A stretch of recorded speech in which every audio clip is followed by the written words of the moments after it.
Good morning, everyone! Good morning! Welcome here at Feast South Mall where love abounds. Ayan. And Love speaking of overflows. Ay, o nga pala, love overflows pala. Love overflows. Good Saan pa yung morning. love abounds? Saan ba yun? Or love overflows. And you know, here at the feast, we want to be more like Jesus every day. Kahit doon sa prayer natin, no, di ba? Before the talk, we want to be more like Jesus every day. We declare that. And today, you know, sabi ni Jesus sa akin, kagabi, sabi niya, sabihin mo to, Micah. Sabi niya, paano ba yung formula ng love? It is, sabi ni Jesus is, love one another as I have loved you. Kaya yan, Amen. sabihin mo sa katabi mo, tapikin mo, sabihin mo, let us be more like Jesus every day. Be like More like Jesus every day. Yan. Alright, so I invite everyone to stand up. Let's give glory to the God who we want to pursue, who we want to be more like every day. Amen? Woo!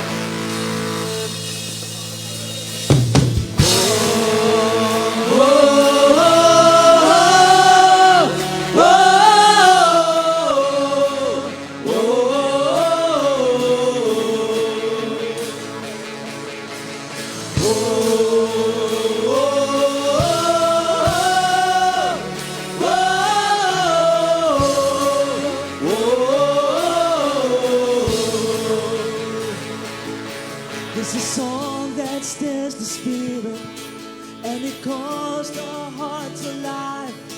It's an anthem in the making. Can you feel it start to rise? Can you hear the generations getting louder over time?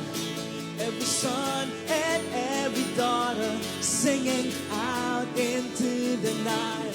It's not time to be silent. Don't you dare hide your light.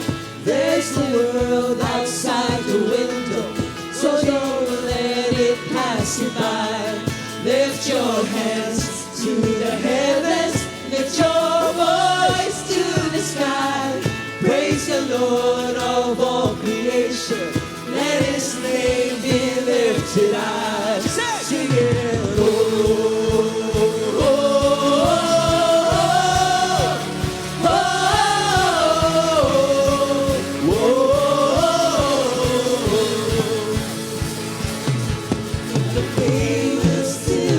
From the palace to the streets, I can feel that trumpet bouncing, and it's calling you and me. I can hear the world awaken, oh, the sound is heavenly. Every tribe and every nation singing Jesus, I believe. It's not time to be silent. Don't you dare hide your light. There's a world outside your window, so don't let it pass you by. Lift your hands to the heavens, lift your voice to the sky. Praise the Lord of all creation. Let His name be lifted high. Sing it.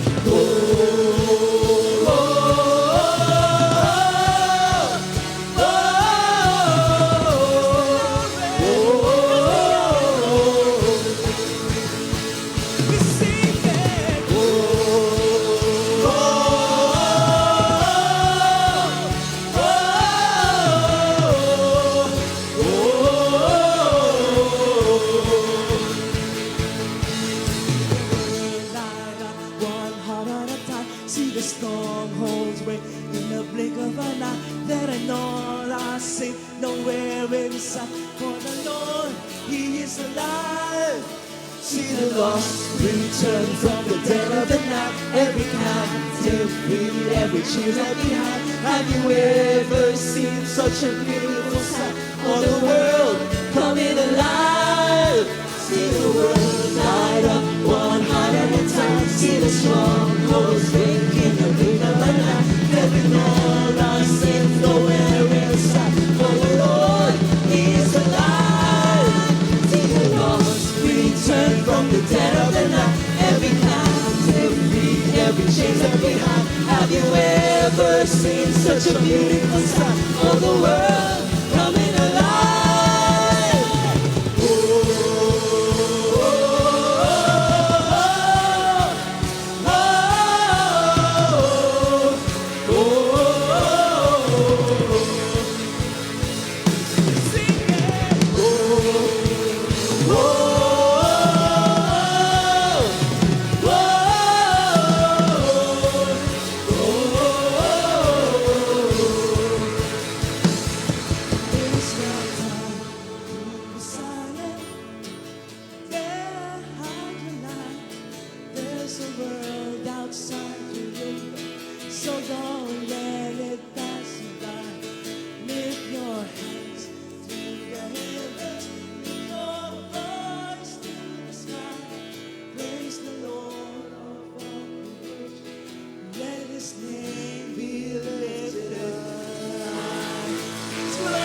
praise.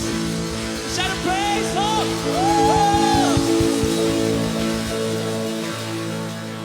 Oh! Ang sarap magpuri kay Lord in this Sunday morning. Tama ba? Yes, I hope you are energized. And we will really have to lift up our energy to the God, because the moment we encounter our God, you can never remain unchanged. Amen? And that's why we are called to be ambassadors of Christ, because all of us knows exactly how it feels not to have God and to be overwhelmed by His grace.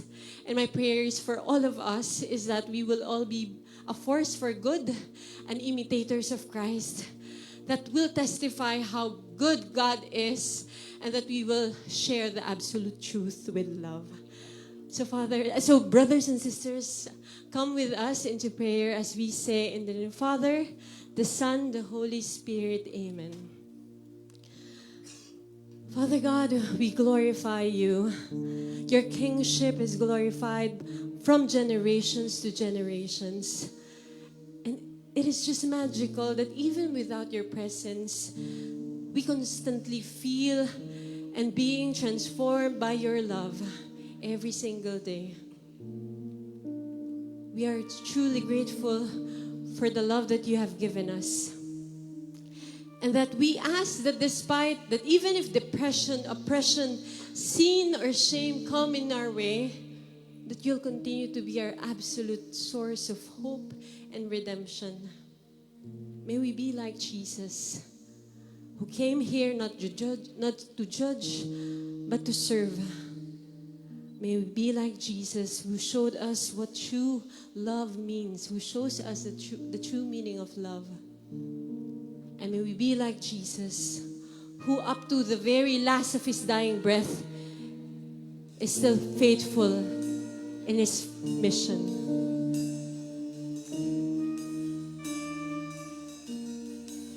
Please sing this song with us. And may it really be our prayer to be like Jesus. You came to the world you created, trading your crown for a cross. You willingly died, your innocent life paid the cost. Counting your status as nothing, the King of all kings came to serve, washing my feet, covering me with your love.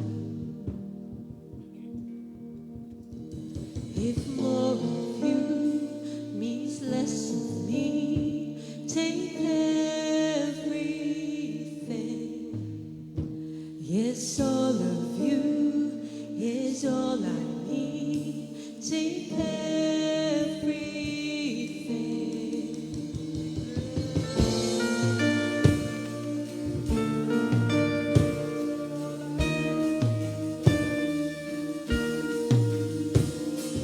You are my life and my treasure, the one that I can't live without. Here at your feet, my desires and dreams I lay down.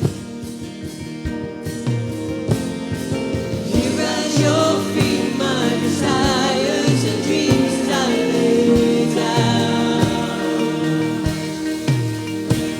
If more of you means less of me, take care.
we say, Glory be in the Father, and to the Son, and to the Holy Spirit, now and ever shall be, world without end. Amen and amen.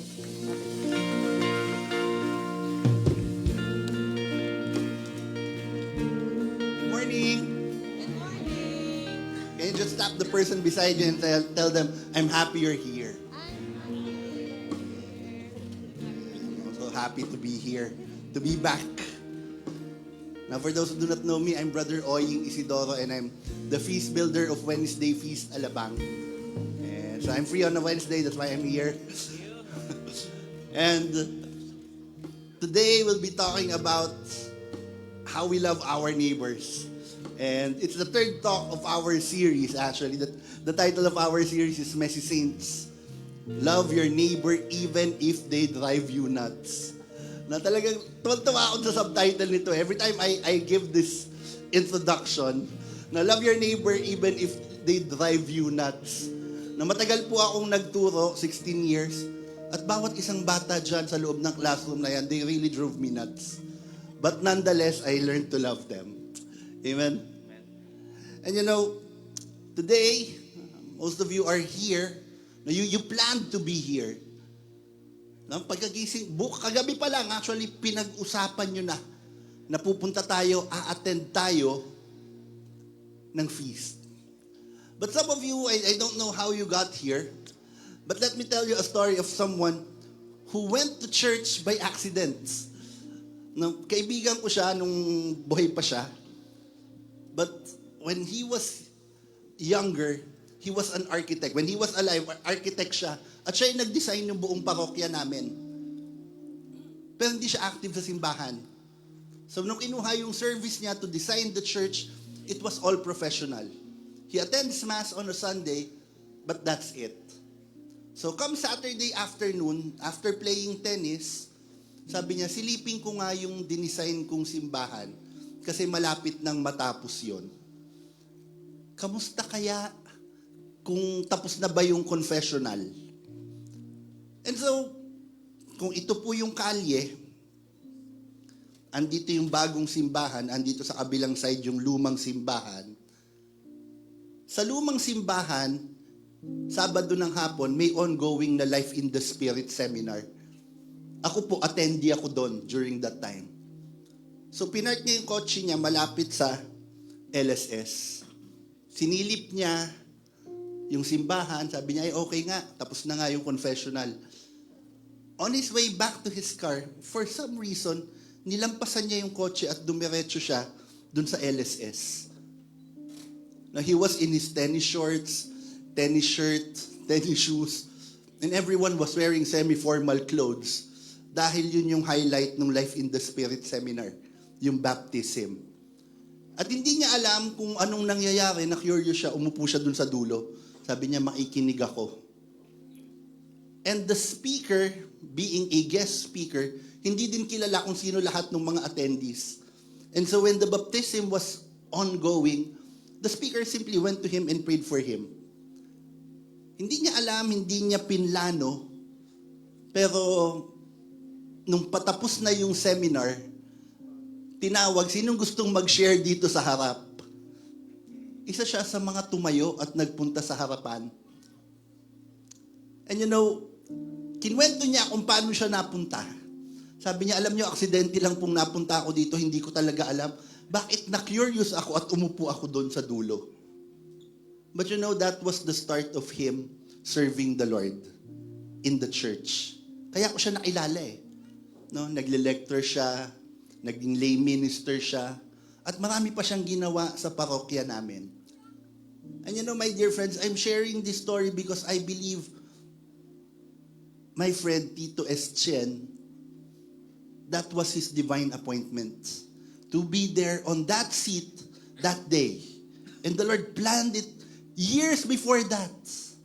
Na siya yung makuhang architect, sisilipin niya yung simbahan, after niya maglaro. Lahat yun pinlano ni Lord for him to be there at the exact moment. And I'm sharing this to you, my dear friends, because maybe you've been here every week, or maybe it's your first time to be here in Feast South Mall. But I want to tell you, you being where you are today is God's divine appointment for you. It's His divine appointment. At pinlano niya tong araw na to years before. And you are exactly where you are because God wants you to be there. Amen? Sige, palakpakan natin si Lord. And if we believe that the Lord called us to be there today, let's all pray. With excitement in our hearts, let's pray our favorite prayer here at the feast. All together, in the name of the Father, and of the Son, and of the Holy Spirit. Amen. Today, I receive all of God's love for me. Today, I open myself to the unbounded, limitless, overflowing abundance of God's universe. Today, I open myself to God's blessings, healing, and miracles. Today, I open myself to God's word so that I become more like Jesus every day. Today, I proclaim that I am God's beloved. I am God's servant. I am God's powerful champion. And because I am blessed, I am blessing the world. In Jesus' name, amen.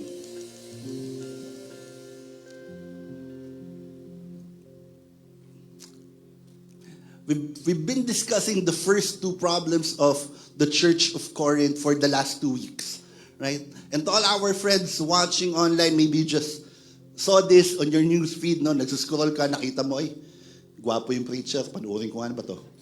Diba? And out of curiosity, we are now on our third talk. The first two talks, you can also watch. It's in our Facebook page. No, andyan lang. Kung saan nyo ako nakita, nandyan yun. Hanapin nyo lang.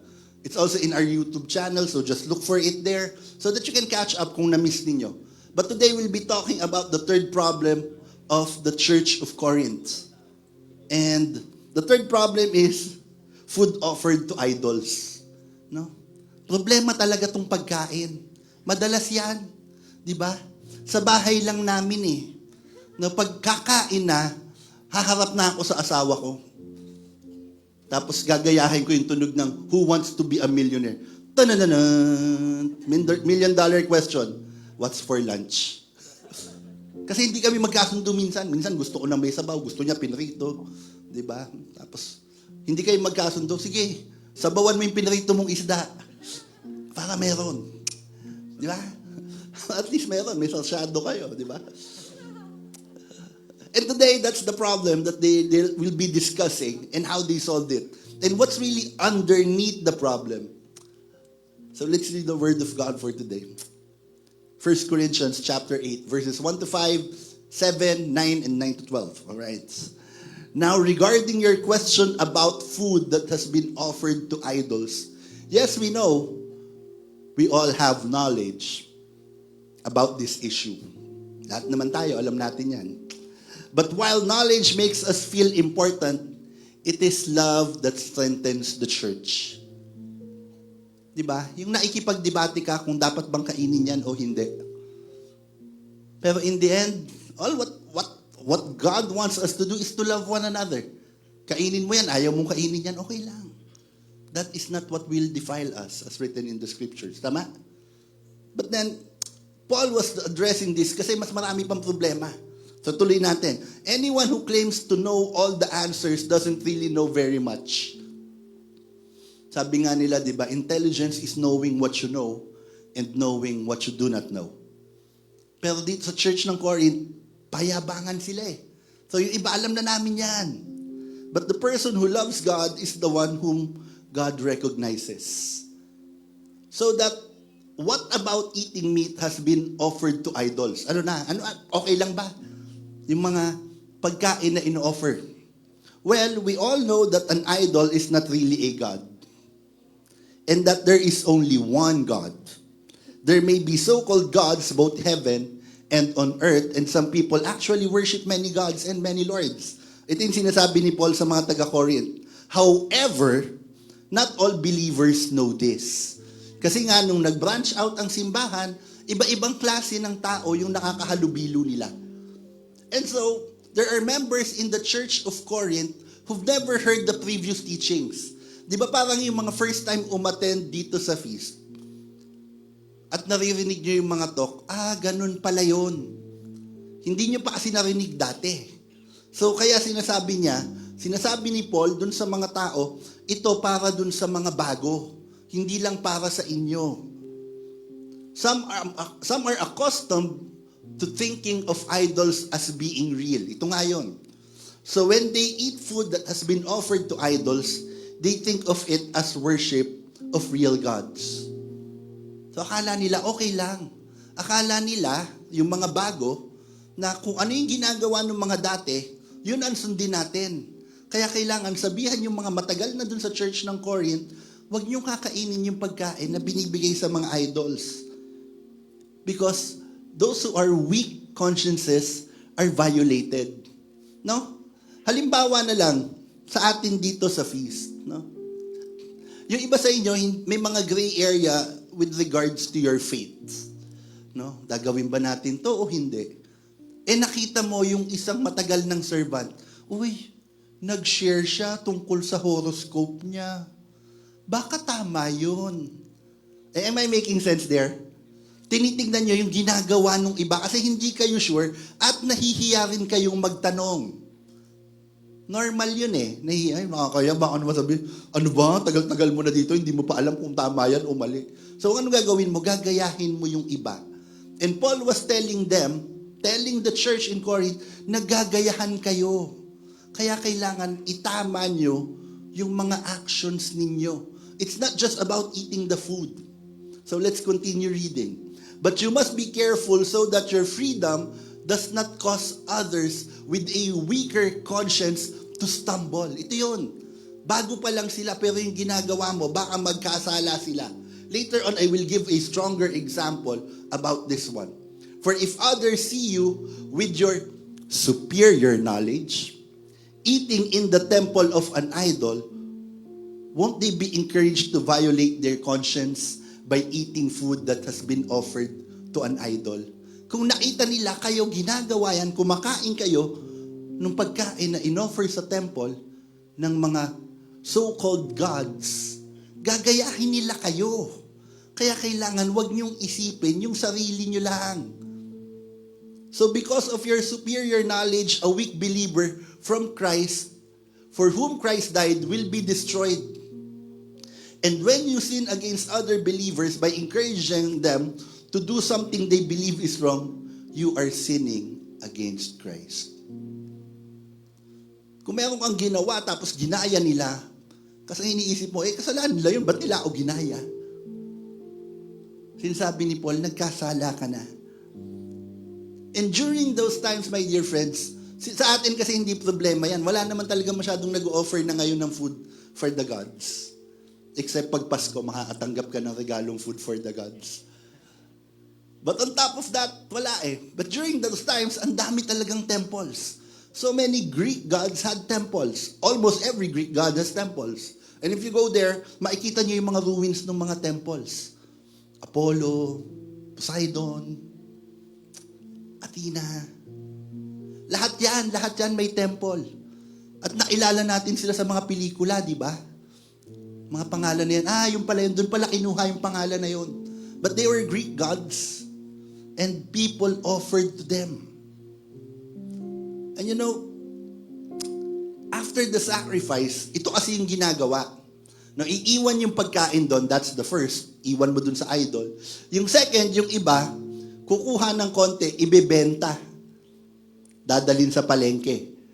Pero yung iba, nag-uuwi pa ng pagkain na galing sa temple at kinakain nila sa bahay. Kaya si Paul talagang, anong pinagagawa ng mga to? Sinulatan niya na.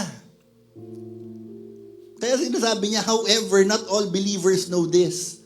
Some are accustomed to thinking of idols are being real.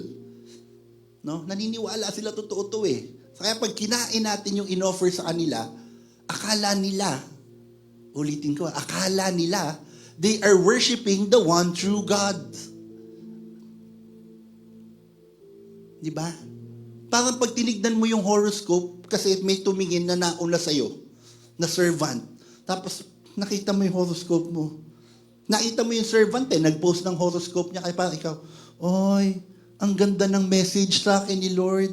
Ginamit niya yung aking mga stars. No? May nakalagay pa dito, lucky number 12. Siguro ito yung tatayaan ko mamaya. Di ba? Bakit? Kasi may nauna at ginaya mo. Kaya dun sa mga nauna, malaki responsibilidad natin. And we don't simply act for ourselves, but we act for others. Because there are people following us. There are people behind us, looking on top of us, and telling themselves, tama siguro to kasi ginawa niya. Kaya kailangan talaga nating itama kung ano man yung ginagawa natin. Amen? Amen. And so let's pray. Let's stand before the Lord. All together in the name of the Father and of the Son and of the Holy Spirit. Amen. Father, thank you for your love. Thank you for your word. Let me hear you clearly today. May I be able to bless others as I apply this message in my life.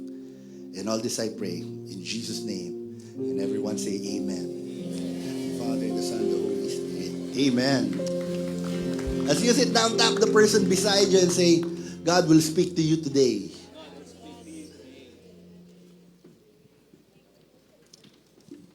So, before we continue, i-welcome ko lang po, kanina pa ako nagsasalita tungkol sa mga first-timers. May first-timers po ba ngayon?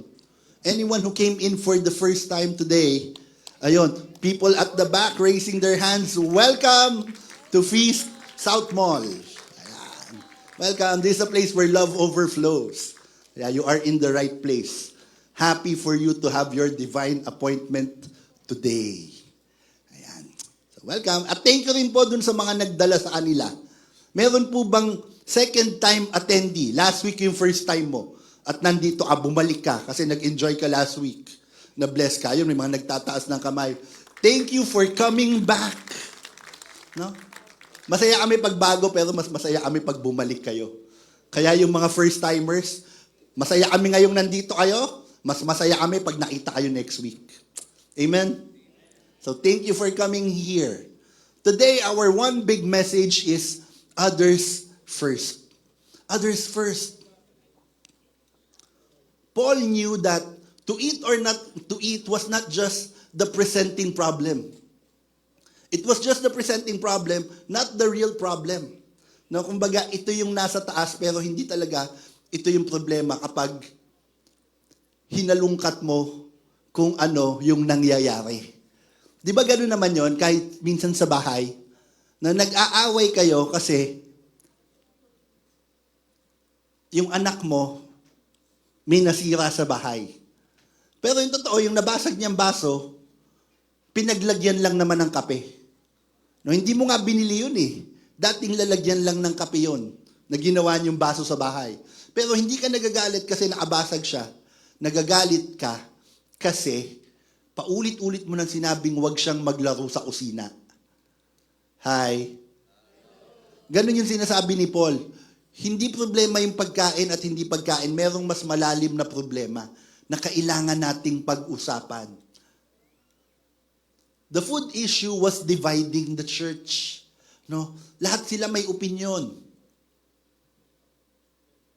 Now, regarding your question, ito yung sinabi ni Paul, sinulatan niya na. Kasi siguro, tandaan ninyo, sumulat si Paul, ilang beses na siyang sumulat sa Corinth.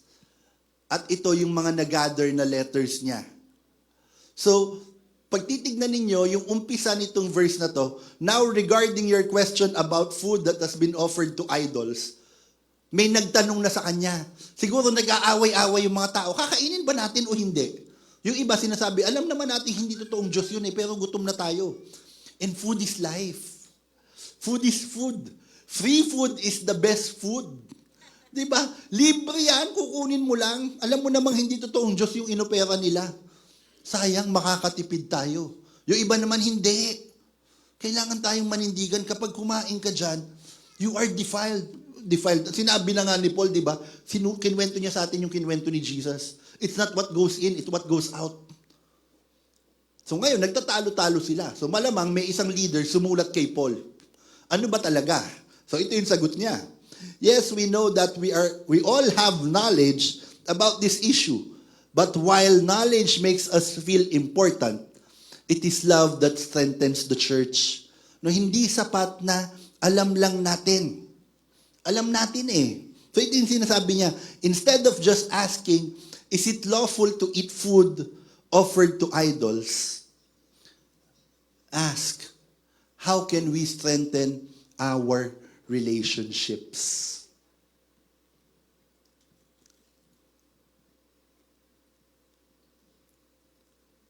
Madalas nangyayari yan.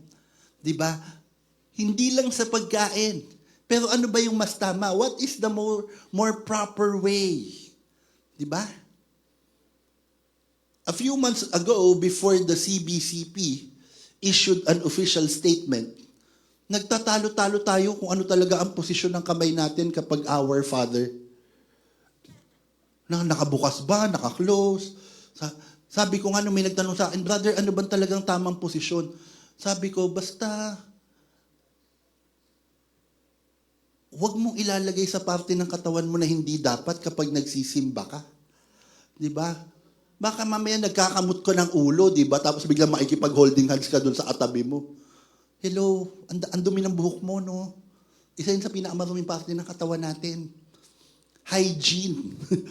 Pero technically, wala talagang tamang posisyon. Walang prescribe.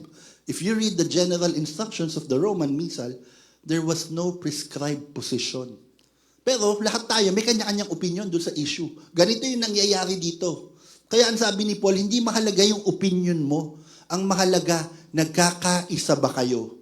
Nagkakasundo ba yung simbahan dahil sa opinion mo? O nagkakawatak-watak kayo? Dahil lagi kang magkakaroon ng opinion. And eventually, you may be doing what is lawful, but you are causing conflicts or creating community. Yan ang tanong eh. Tanong niya eh, are you causing conflicts or are you creating community? Hindi naman ang tanong dyan kung tama yung ginawa mo o mali. Pero nakakatulong ka ba sa pag-strengthen ng community ninyo? But you must be careful so that your freedom does not cause others with a weaker conscience to stumble. No? For if others see you with your superior knowledge eating in the temple of an idol, won't they be encouraged to violate their conscience by eating food that has been offered to an idol? Ito yung sinasabi ko pa ulit-ulit kanina pa. Ine-expect nila, ikaw yung may superior knowledge, gagayahin ka. Sa mga magulang, kayo yung ginagaya ng mga anak ninyo. Kaya kahit hindi kayo mag-preach sa kanila, eventually, how you raise them will be the way they will raise their children.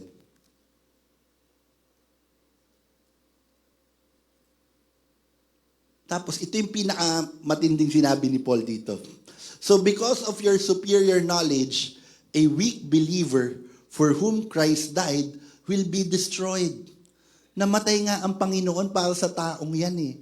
Pero dahil pinagpilitan mo yung gusto mo, nawalan ng saysay yung pagkamatay ng Diyos sa krus. Bakit? Sa halip na sa akin siya maniwala, sa horoscope na siya naniniwala ngayon. Kasi ikaw, nag-share ka tungkol sa horoscope. Isang example lang po yan. And this is what I want you to understand today. You may be correct, but are you compassionate? Oo, tama ka. Pero sa pagiging tama mo, naging mapagmahal ka ba?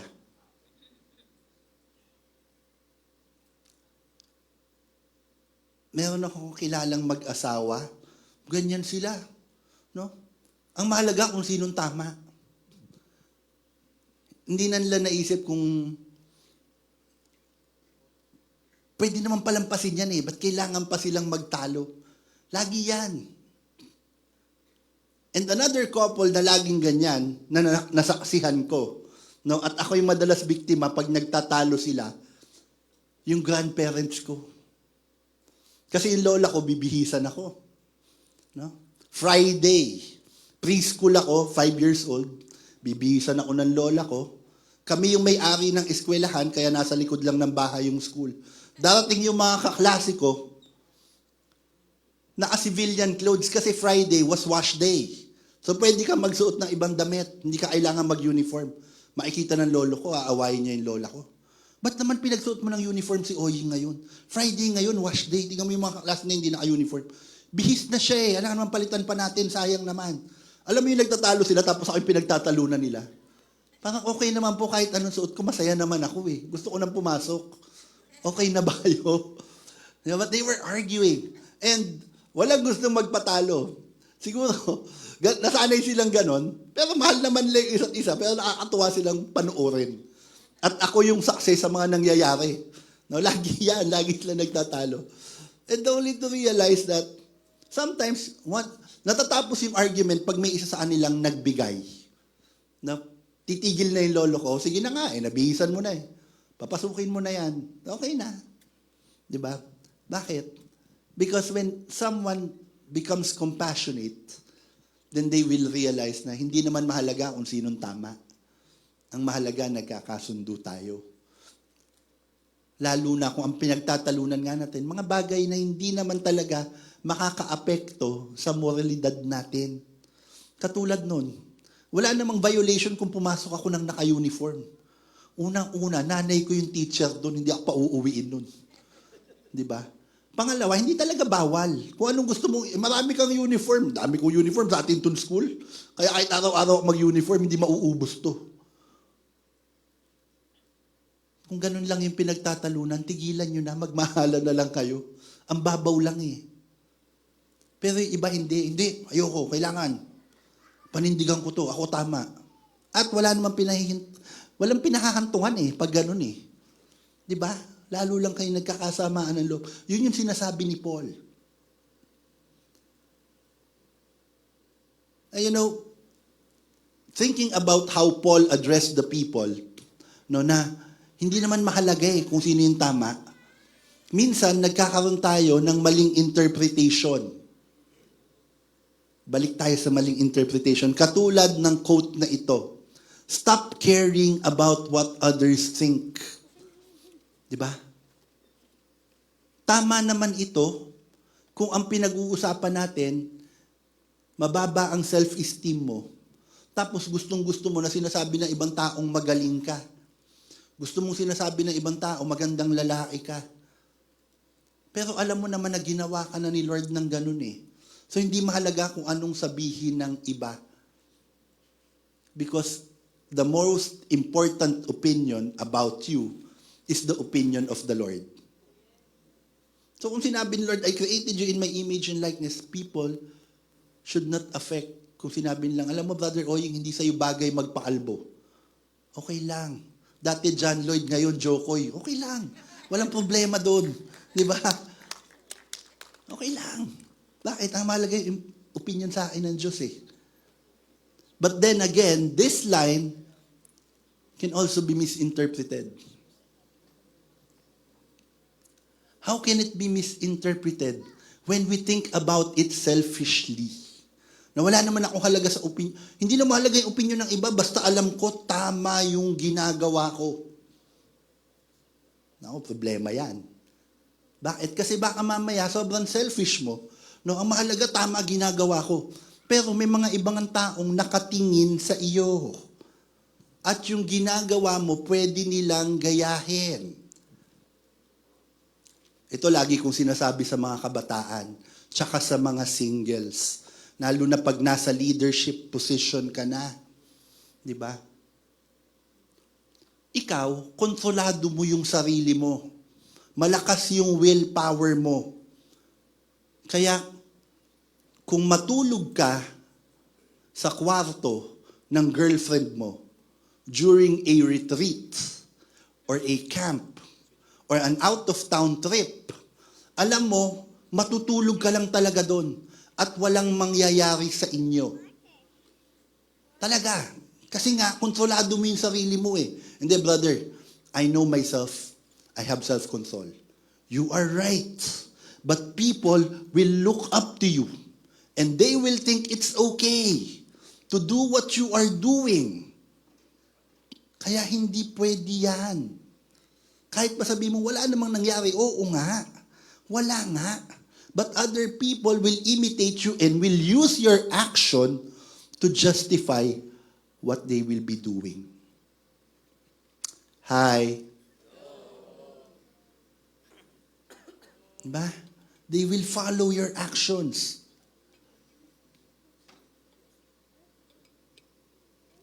You don't care for people's opinion, but you care for people.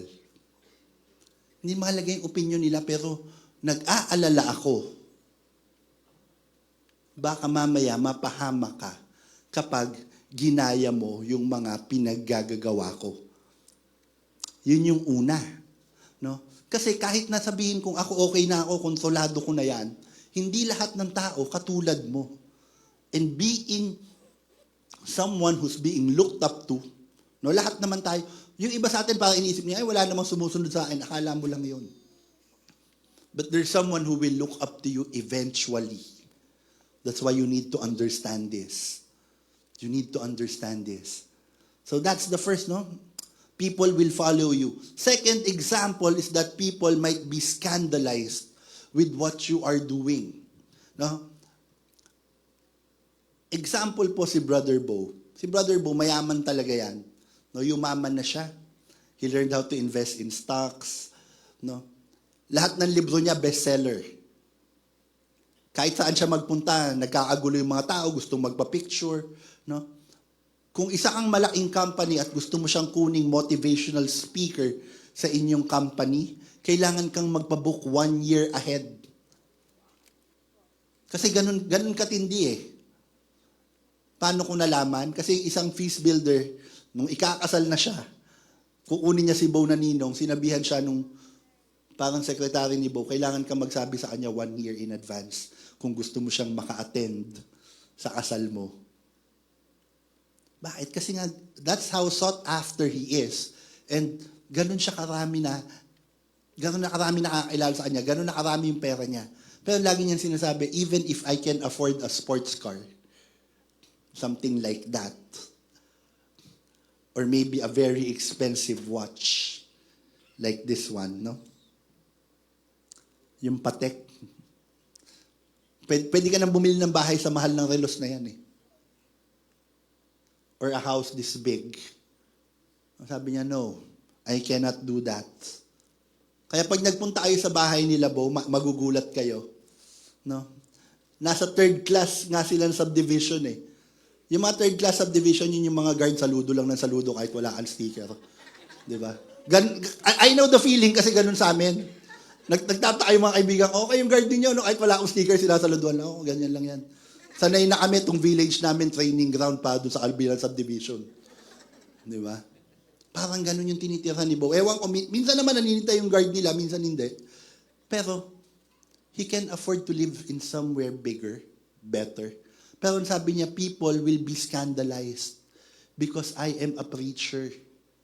People will not everyone will understand, and we cannot explain to everyone what we are doing. Hindi lahat ng taong makakakita sa atin, mapapaliwanagan natin. Ang makikita lang nila yung ginagawa natin. Hi. I remember when my dad passed away, my mother was active in church. After the prayer meeting, she would go home and may nagsasabay sa kanya na kapitbahay namin. Yung kapitbahay namin, una yung bahay nila. Medyo dulo kami eh. So ang gagawin ng kapitbahay namin, ihahatid niya si mami hanggang bahay. Eh yung naghahatid sa kanya, lalaki, na may pamilya. Yung asawa, minsan, hindi uma-attend. So, ang ginagawa ng mami ko, kapag wala yung wife, sinasabi niya, wag mo na akong ihatid hanggang bahay. Doon na ako bababa sa harap ng bahay ninyo or sa kanto. Lalakad na lang ako. Kasi kahit wala naman kaming ginagawang masama, hindi namin kayang ipaliwanag sa lahat ng tao. Kaya mas mabuti pang mag-set na lang kami ng example. Hi. Hindi lahat ng taong makakausap natin kaya nating paliwanagan. Kaya kailangan yung actions pa lang natin would speak for itself. And this is what I want everyone to understand. That as a Jesus follower, we don't focus on our rights. We focus on our responsibility over our community. Kaya magulo ang mundo eh. Bakit? Lahat ng tao ang pinaglalaban yung karapatan nila. Sa eskwelahan lang eh. Lahat ng bata, lalo na ngayon, yan ang sinasabi sa teacher, may karapatan ako. Oo nga, may karapatan ka nga. May karapatan kang mag-absent, pero may responsibilidad mo na dapat nandito ka sa loob ng classroom ng oras na yon. Kahit pa karapatan mo maglaro as a varsity player, let me remind you, you are a student athlete. The word student will always come first. Hindi yung right mo, yung responsibility mo. May Magna Carta of Rights for students, pero nobody ever decided to recite their responsibilities every day. Ganon din sa bahay. Di ba? Sa mag-asawa, karapatan ko to eh. Huwag mo nang tanong kung anong karapatan mo, tanong mo anong responsibilidad mo sa bahay. Di ba, karapatan ko naman magpahinga? Oo nga, pero may responsibilidad tumulong sa akin maghugas ng plato. Di ba? At huwag kang mamili, hindi pwedeng plato lang, isama mo yung kaldero. Ang hirap sa'yo, namimili ka eh. No? May measurement ng diameter. Pag lumampas dito, iyon na yan. So lahat ng mga frying pan, lahat ng kaldero na iiwan, hindi pwedeng ganon. May responsibilidad ka rin. Tama? Sa mga anak, karapatan nyo naman talagang humingi ng pera sa magulang ninyo eh. Because they are supposed to provide for you. Pero may responsibilidad kayong alamin kung ano yung estado ng ekonomiya sa bahay. Diba? Ikaw yung numero 1 nag-iiwan ng electric fan kahit walang gumagamit. Kaya hindi bumababa yung bill ninyo tapos galit ka pag hindi ka nabibigyan ng pera. Kasi hindi mo ginawa yung responsibilidad mo eh. Tumulong kang makatipid, baka mas madaling humingi. Kasi meron kang responsibilidad sa bahay. Amen? And then, this is what Paul says about that. Kasi lahat nga tayo, karapatan eh, no? You say, I am allowed to do anything, but not everything is good for you. You say, I am allowed to do anything, but not everything is beneficial. Don't be concerned for your own good, but for the good of others. Lagi kasing ganun eh. Everything now is designed to teach us to become individualistic. Yan talaga ang trend ngayon. Di ba? Kausap ko yung bayaw ko na may mga anak na bata. Sabi ko sa kanya, mahirap magdisiplina ng anak ngayon. Pag sinabi mong tulog, bakit? Kasi kahit anong oras, may cartoons sa Netflix, sa YouTube, sa Disney Plus.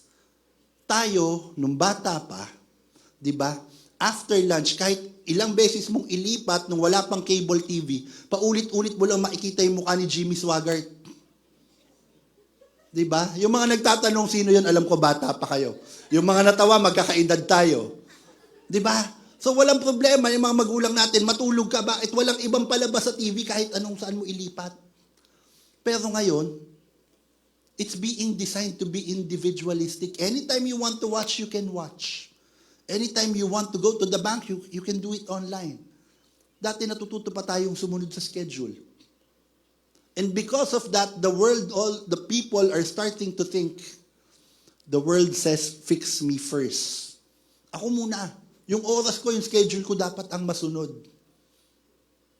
Yung pangangailangan ko ang dapat masunod. The world needs to fix me first. Kasi ganun tayo tinitrain ngayon ng mundo. But God says, others first. Unahin mo yung ibang tao. Nakwento ko sa inyo yung lolo't lola ko. No? ganyan sila. Ako muna, ako mas tama. Di ba? Yung lolo ko mahilig mag-garden. Yung lola ko tinatapon yung pinaglabhan dun sa tanim niya. So away sila, di ba? Galit na galit yung lolo. Hirap na hirap akong lagyan ng fertilizer. Tatapon mo yung sabon na may tubig na may tide.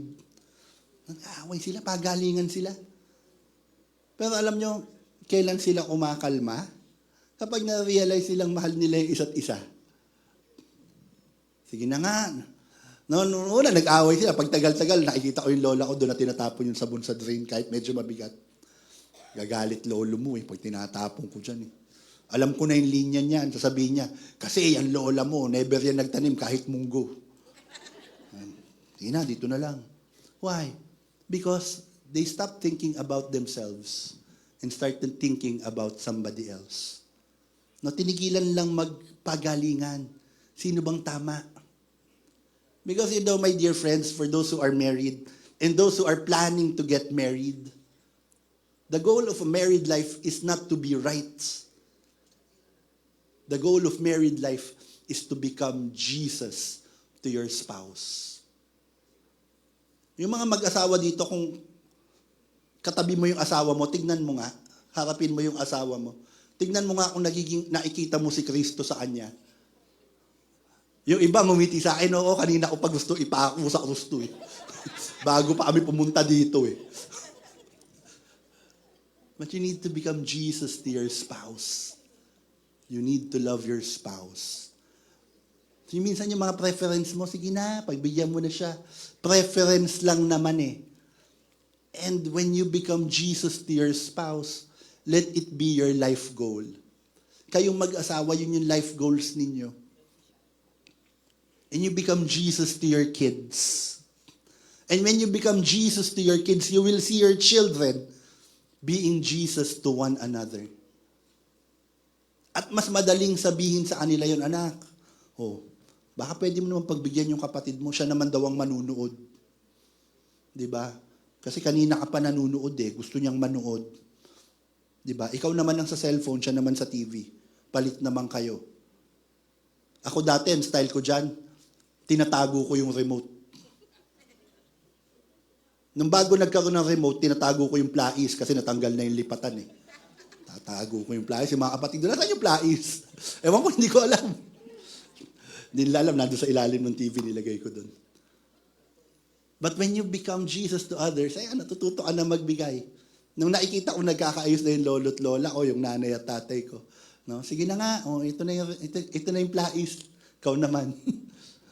Yung pala, pagbigay ko, Jimmy Swaggart. Di ba? Ikaw na.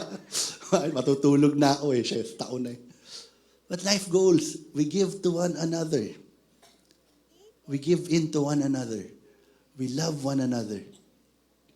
And this is what Paul was telling them. Even though I am a free man with no master, I have become a slave to all people to bring many to Christ. Diba? Malaya ka naman kung anong gawin mo, kung anong gusto mong gawin.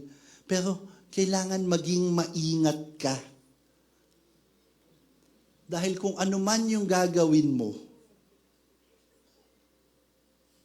susundan ka ng iba.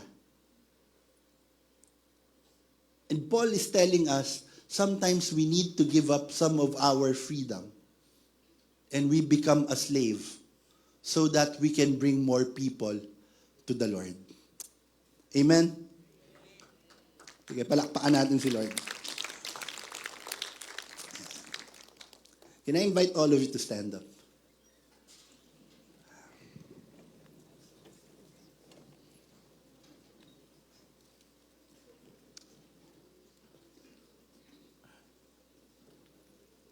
Sino dito yung mahilig mag-Facebook at tinitignan ninyo yung Facebook memories ninyo? Ano ba yung nangyari a few years ago on this date? Ako gustong-gusto ko yan. Kasi every time I look at the Facebook memories, it reminds me where I was a few years ago. And it reminds me how the Lord was faithful to me a few years ago or few years back. And you know, March 16 2020. Just the few days after lockdown, yung village namin reported the first COVID incident. First COVID incident. And the homeowners association and the barangay, they were in panic. First COVID first positive. Ang ginawa nila, nilock nila yung buong kalye. Walang lalabas sa kalye na ito. Imagine, no one was prepared for that, but they locked the whole street. And on that street was a fellow servant of the feast. Problemado siya ngayon. Nagme-message siya sa lahat ng mga leaders.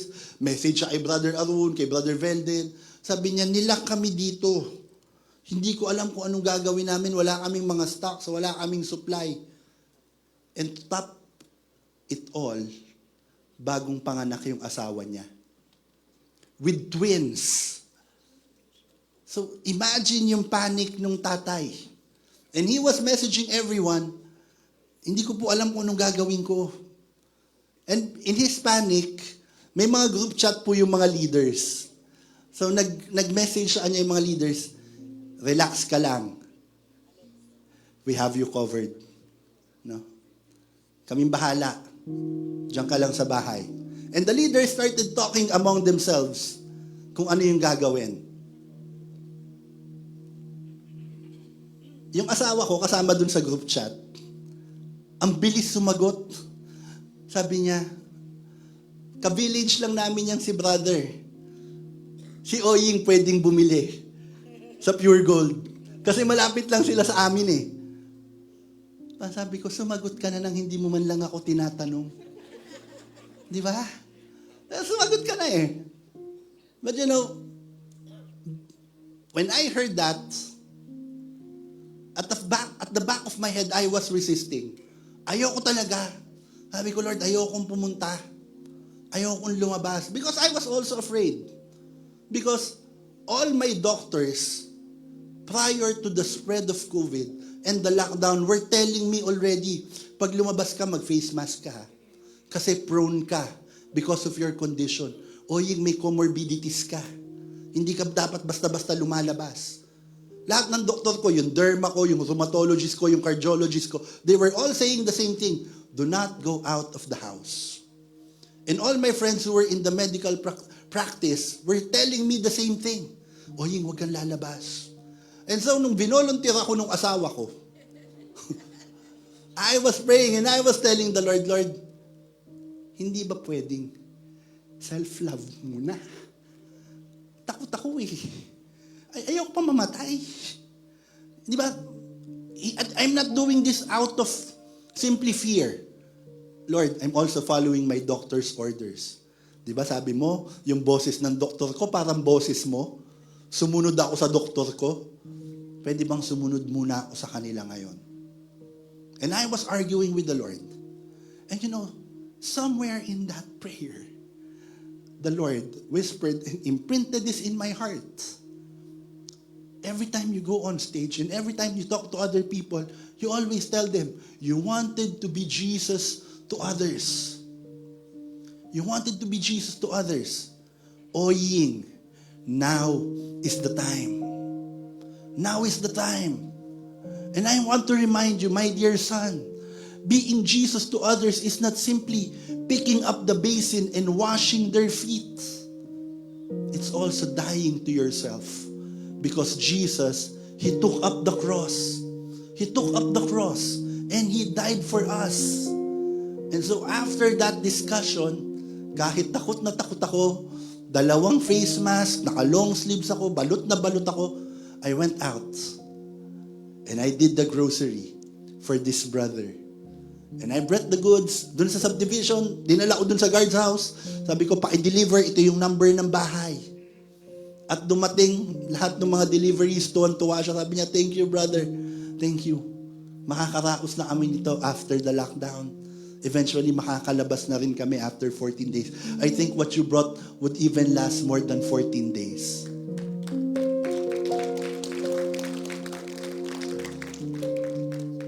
And of course, you see me speak in front, so alam niyong nabuhay naman ako, di ba? Hindi naman ako namatay kahit natakot ako. And if there's one thing that Jesus taught me in this story, is that you always put others first. You put others first.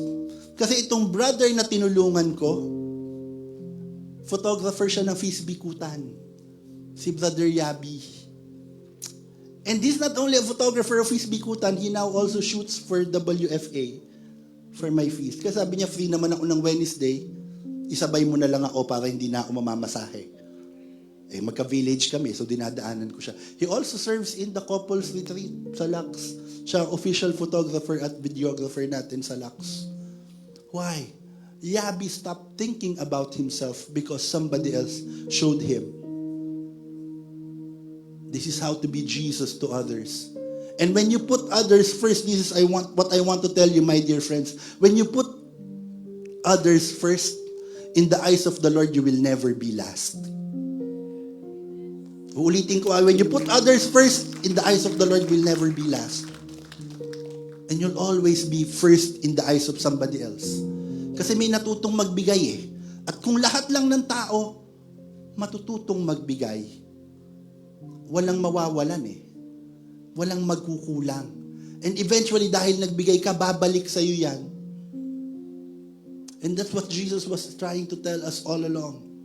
That He is here in this room, and He wants to wash your feet, and He wants to serve you, and He wants to give what is best for you, so that when you receive that, it doesn't end with you, but rather you pass it on, pass it forward to other people, and then other people will receive that, and they will pass it on to other people, and that person in the last receiving end will say, because someone was Jesus to me, and that person who passed on will say, because someone was Jesus to me, because we all became Jesus to one another.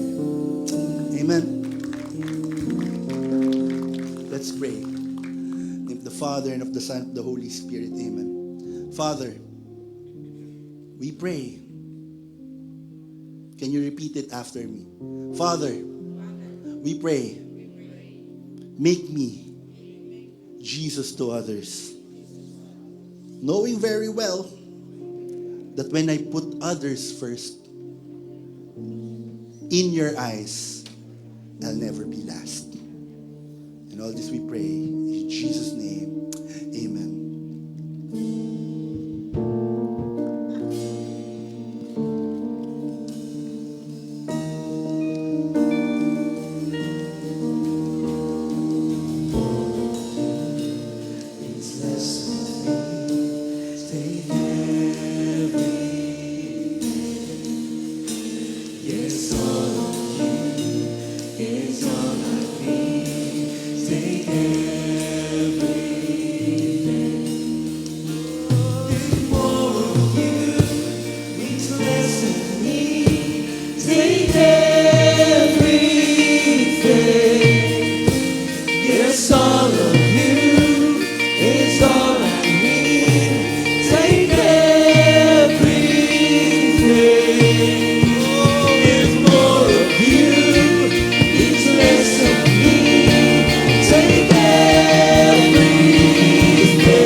To know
Can you just hug the person beside you and tell them, I want to be Jesus to you? I want to be Jesus. I want to be Jesus. Thank you for being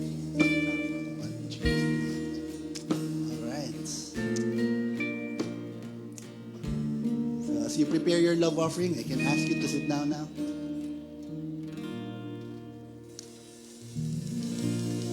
And I'd like to call back our worship leader to give us... Sige, ako muna. No? Yung mga nagtaas ng kamay kanina, yung mga first-timers, hi po sa inyo. Can you raise your hands again? Hi. Pwede po kayong tumayo. Diyan lang sa pwesto ninyo. Ayan. Welcome po, welcome. And thank you sa mga taong nag-invite sa kanila. Can we pray for you? In the name of the Father, the Son, the Holy Spirit. Amen. Let's extend our hands to our friends. Father, we praise and thank you for the people that you sent. We thank you for their divine appointment today. We ask you that you continuously bless them. Manifest your love. Surprise them, Father. Let the blessing overflow in their lives so that when they go home, this overflowing of blessings will cascade down to the people that they love and they become Jesus to others as well. And Father, in a special way, we pray for our new friends. Bring them back next week. So as they come in as friends today, they will stay in our feast as family. And all this we pray in Jesus' name. Amen. Welcome po. Mamaya po bago kayo umuwi, pagkatapos ng ating last song, punta po kayo dito sa harap. Meron po kaming regalo para sa inyo. Ayan po. Alright. Sige. Alright, but before anything else, thank you, Brother Oying, for being Jesus 2 Feast SM South Mall. Ayan. So for our announcement, of course, we would like to encourage everyone to like and subscribe our social media channels. We have our FB page and YouTube channel. So palike po, and you can join our Feast SM South Mall community group for updates. And as always, we always have our awesome kids ministry. So may mga anak po dyan, ages 4 to 12 yata yun. Yeah, 4 to 12. We have the Jam, Jesus and Me, para naman makapag-focus kayo here while they are also having a similar experience of fun and learning about Jesus. Alright, pilgrimage. Sarado na po ang aming, puno na po ang aming mga bus, unfortunately. Woo! Pero, kung talaga pong gustong-gusto niyong sumali, you can still register, but we will put you as waitlisted, alright? Baka malay niyo po, sobrang dami niyo po, kumuha pa kami ng isa pang bus para sa inyo, di ba? But for those of you who registered, our plea is, one, you settle your payment. Second, join our group para po for further updates, para po aware kayo on all the developments, on all instructions for our pilgrimage. And again, from the bottom of our hearts, thank you for helping us and supporting us. Thank you for supporting us. We are so excited to see you on March 23. Yay! All right, and then we have to all the ladies in the house, make some noise! Woo! Nasa mga kababaihan dyan as we celebrate the month of March, which is Women's Month. We also want to kick off all our women's activities in Feast Alabang this year with the first gathering of women on March 24 in Bellevue Hotel. Next Sunday yon. This event is more than just a meeting. It's a beacon of strength and solidarity, aptly themed Strong. We will have one of our esteemed leaders, Sis Reng Morelos, grace us with her insights and wisdom. This gathering is totally free and open to all women, no matter what age you are. Just register by scanning the QR code being flashed on the screen. So let's celebrate our being women. Let's unite in strength, support, and sisterhood. Woo! See you on March 24 at the Bellevue Hotel, Alabang, 1:30 p.m. after our feast second session. Ayan, so pagkagaling niyo po dito, pwedeng tumakbo, may oras pa para pumunta sa Bellevue Hotel. Alright, and then of course, we have our upcoming Holy Week Recollection! Nakakuha na ba kayo ng ticket? Ayan, we will be in Philinvest Tent, Alabang. And please watch this video.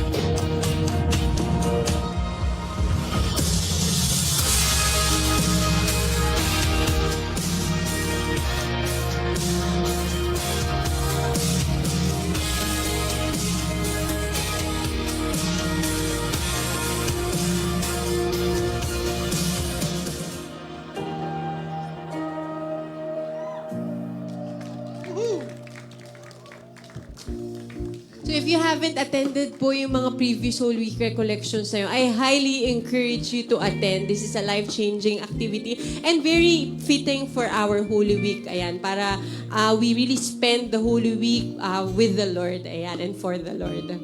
Alright? Do we have any other announcements?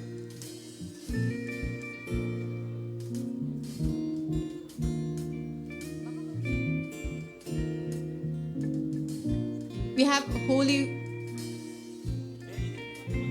Ayun na. Ayun! Oo nga, nandito nga si Brother James! Let's welcome! Alright! Woo! Let's give a big hand to Oying. Thank you, brother. Thank you.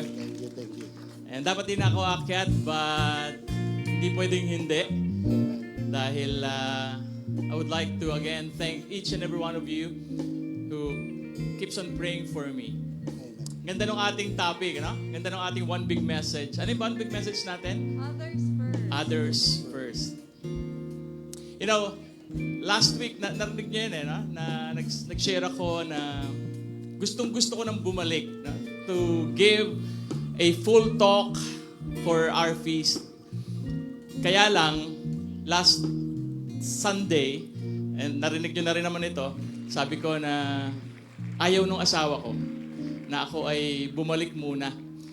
But we had a concession. Sabi ko, pwede ba akong magpakita man lang doon sa Feast South Mall? And she agreed. Pero I really want to give the word to you. Dahil alam ko naman sa sarili ko, kaya ko na eh. Hindi naman ako hinimatay last week. Nakauwi naman ako na maayos, nakapag-drive pa ako. Pero yung aking kasi isip ganito, dahil hindi pa tayo, alam niyo naman yung ating finances dito sa Feast South Mall, we're not yet positive. And every time we have a guest preacher, hindi naman pwedeng hindi natin bigyan ng stipend. No? 30,000 ang binibigay natin kay Oye. para iba yata natanggap ko kinuha mo yung malaking halaga. Ko na lang yung kulang, bro. So, yun yung dahilan ko actually na dahil pag meron tayong guest preacher and hindi pwedeng walang stipend because nagpe-prepare sila and they will take time, di ba? Pag normally weekend, si Oying may date yan pag weekend eh. No, kasi Wednesday yung feast niya. But my wife is right, no? Dahil she's always right. At kailangan ko rin magpahinga muna. That's why last week, kahit na maikli lang, sabi ko, I need to come up on stage and thank each and every one of you. And actually, dahilan ko lang yung kay Arun. Na sinabi ko na si Arun yung dahilan kung bakit hindi ako nakapag-talk last week. But it's really my wife. Dahil ang batas ay batas. Kaya nung linggo, tawan-tawa ako kasi sinabi niya matigas yung ulo talaga ng builder ninyo. Narinig niyo ba yan? Matigas naman literally yung ulo ko ngayon. Dahil nung naoperahan ho ako, yung binutas dito sa bungo ko, pinalitan ng titanium. Kaya matigas ho ito. At pwede ko nang kantahin yung kanta ni Zia. I am titanium. Yan na. Dahil pinalitan na. No, that's why sabi ko, I need to say thank you for each and every one of you. And itong Sunday na ito, medyo nagdadalawang isip na naman ako. Sabi ko, dahil nga yung ating binabayaran, sabi ko, parang ako na yung, gusto ko na ako na magbigay ng talk. But she keeps on telling me, pahinga ka muna, Papa. So nagkaroon kami ng concession. And what's the concession? Sabi ko, sige, yung first session, I'll ask the guest preacher to give the talk. Kaya itong first session, I asked Oying to give the talk to you. Were you blessed? Yeah. Palakpakan natin ulit si Oying. Bakit? Kasi para makapahinga ako, hindi ako magising na maaga. Kasi normally pag Sunday, maaga ako nagigising. Nagigising ako ng mga 3 o'clock to prepare to finalize the talk. Ngayon, hindi ako kailangan magising na maaga dahil merong guest preacher. Kaya sabi ko, sige, si Oying magbibigay ng talk sa first session and I'll do the second session. So kaya mamaya, please pray for me that I will have that strength to finish the talk. At pag ako'y bumagsak, hayaan nyo lang. Ibig sabihin, puyat lang ako. Matigas. Saka matigas na yung ulo ko. Pag nalaglag ako, hindi naman mababasag na. Dahil titanium na. Okay? And again, thank you everyone. At dahil nais namin pasalamatan kayo dun sa inyong tulong in our feast financially, we bought 10 tickets for the Holy Week Recollection. And 5 of those tickets will be raffled off in the first session. Ayan. So 5. Sino yung mga mananalo dyan? Yung ating mga lift member. Naalala nyo? Yung leaders in faithful tithing. Yan. Ngayon natin iraraffle yun. 5 of you will get Holy Week Recollection ticket. And later, the second session, we will give another 5. Doon naman natin kukunin sa mga I-givers. Kaya kung ikaw ay lift at I-give pa, you have 2 chances of winning. Okay? Excited na kayo? And to, again, thank you. Let's draw the lots for the ticket. Ayan. So, tignan nyo mga pangalan nyo, ha? Baka manalo kayo dyan. Okay, here's the first ticket for our Holy Week Recollection. Ayan. Si Emmanuel A. Baisas. Nandito ba siya? Nandito? Wala? Okay. Anyway, kahit wala ka dito, okay lang, ha? Hindi ito yung parang pag wala ka, hindi ka mananalo. Hindi ganun, ha? So, bibigay natin sa kanya yan. We will message him for this Holy Week Recollection. Here's the second HWR ticket. I-pray over na ninyo. Baka makuha ninyo. Sino yan? Kulay green. Wow! Si Nichelle Dison. Si Nini.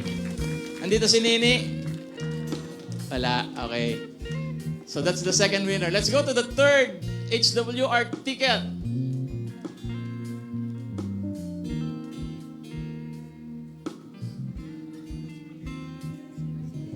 Kevin Cachuela. Nakita ko si Kevin nandun, pero bukas sa second session na attend. Alam niyo si Kevin, natutuwa ako dyan because he messaged me before ako ma-opera. Tapos sabi niya, Brother James, sabi niya, nakapag-usap na kami ng asawa ko and we want to be part of the lift. Grabe, humabol, oh. Tapos siya pa yung nanalo. Here's the fourth.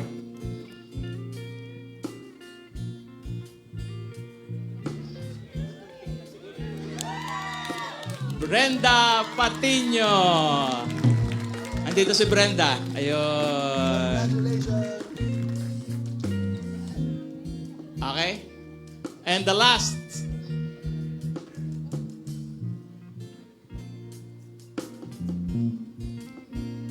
James Nicolas. Wala pala. Lourdes Hulid. Andito si Lourdes. Second session. Okay. So, yan yung ating mga nanalo. Congratulations. And again, thank you for supporting our feast with your giving. Again, in behalf of myself, on behalf of the whole leadership of Feast SM South Mall, maraming salamat. Palakpakan ninyo bawat isa sa inyo.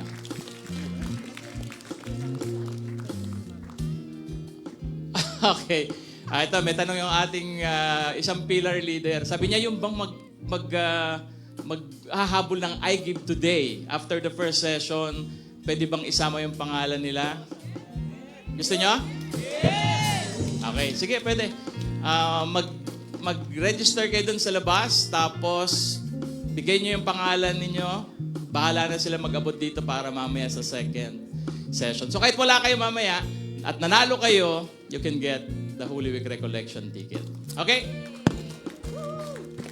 And again, thank you everyone. I might come back yung 2 sessions after the Holy Week Recollection. Okay? So again, I would like to thank also our brother Oying. Thank you, brother. At hinayaan mo ko magpahinga. Nakabahaba yung tulog ko ngayong araw na ito. And again, see you when I see you. God bless you all. Thank you, bro. Can I invite all of you to stand up? Na kayo magsulat. Before you give your love offering, let me just give you a very quick story that happened way back when I was still in my youth. No? Kakatapos lang ng prayer meeting, naibigay mo na yung last money mo kasi nag-love offering ka. No, mga kabataan pa kami niyan. Pauwi kami, nag-crave kami. Na parang, gusto ko ng barbecue. Alam mo, babaw lang, di ba? Kabataan ka, wala ka pang hanap buhay. So, hindi ka makabili ng barbecue kasi yung huling pera mo, binigay mo sa love offering, tapos yung natitira pang tricycle mo pa uwi. So, nakasakay kami sa tricycle, pauwi kami. Habang umaandar yung tricycle, sa gilid namin may gumugulong na 50 pesos, hinahangin. At hindi namin alam kung saan ang galing. Manong, itabi mo. Bakit? May gumugulong po 50 pesos. So nagtinginan kami, hinong kasama ko. Baba na tayo, mag-barbecue tayo. And we went down and we ate, and as we were eating it, we were thinking, this is how the Lord provides.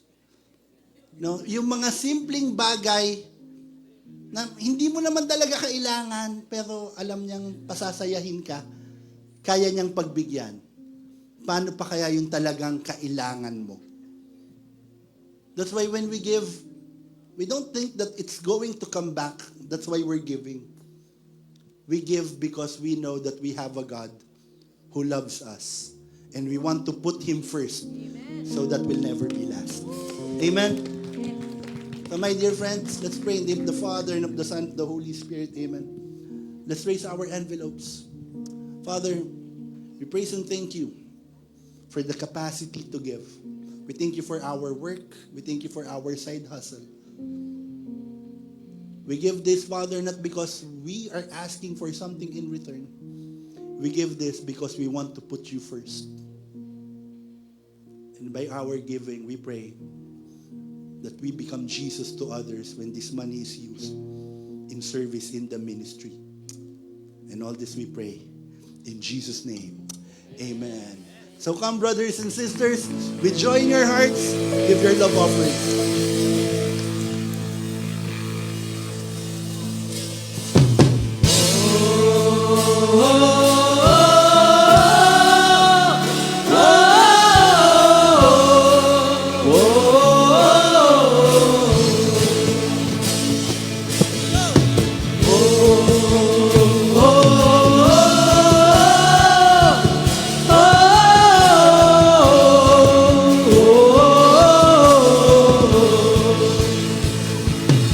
See the world light up one heart at a time. See the strongholds break in the blink of an eye. Death and all our sin nowhere inside. For the Lord, He is alive.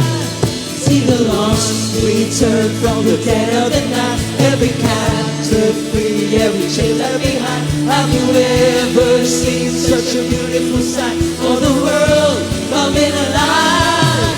See the world light up one heart at a time. See the strongholds break in the blink of an eye. Death and all our sin nowhere inside. For the Lord, He is alive. See the lost return from the dead of the night. Every captive free, every chain left behind. Have you ever seen such a beautiful sight? For the world coming alive.